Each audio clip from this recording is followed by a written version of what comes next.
enfant a du mal à travailler, à être autonome au moment des devoirs, vous pouvez en mettre en place 5 routines avant la rentrée. Mais attention, mettez pas tout en place le même jour parce que ça va servir à rien et ça sera contre-productif. Donc 5 routines à mettre en place, les unes après les autres. Vous commencez par ce qui vous plaît, vous commencez par ce qui vous paraît le plus facile ou le plus facile pour votre enfant, mais surtout pas tout en même temps. Allez, c'est parti. La première routine, c'est de mettre en place un horaire fixe chaque jour, immuable. Ça veut dire qu'il va falloir choisir un horaire qui est pratique pour vous, pour lui, et que vous savez pouvoir tenir dans le temps.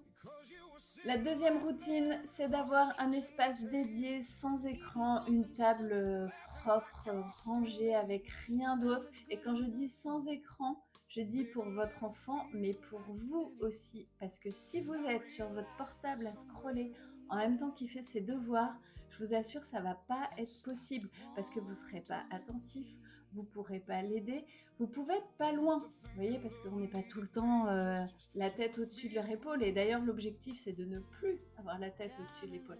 Mais dans cet endroit où il sera, parce qu'il n'est pas encore autonome et que vous serez aussi, on n'est pas les uns à écouter des vidéos ou regarder les infos sur son téléphone pendant que l'autre travaille. Donc, pas d'écran pour tout le monde, un endroit propre, dédié, rangé, organisé pour que le travail se passe bien. Ensuite, il va falloir préparer le matériel à l'avance. Comme je vous disais, il faut s'organiser. Les cahiers, les stylos, la trousse sont sortis. On n'a pas besoin de se relever toutes les 10 minutes pour aller chercher autre chose.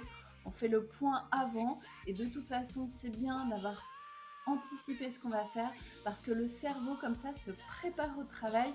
Il est déjà prêt à s'y mettre et ça sera moins compliqué.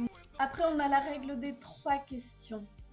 En fait, avant de vous appeler, votre enfant, il a 3 choses à faire. Relire la consigne, chercher la réponse dans son cahier et tenter une réponse, même si elle n'est pas bonne, même si elle n'est pas terrible, il faut qu'il tente quelque chose.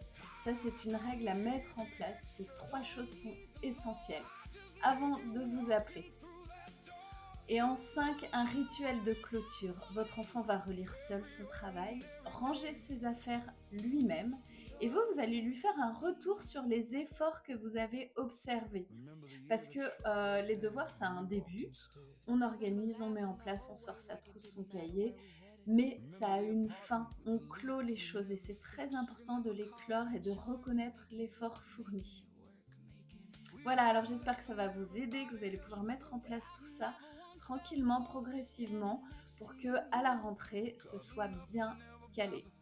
Si cette vidéo vous a plu, enregistrez-la pour que vous puissiez revenir sur les 5 étapes, parce que vous n'allez pas les mettre en place tout en même temps. Enregistrez la vidéo, likez-la et abonnez-vous.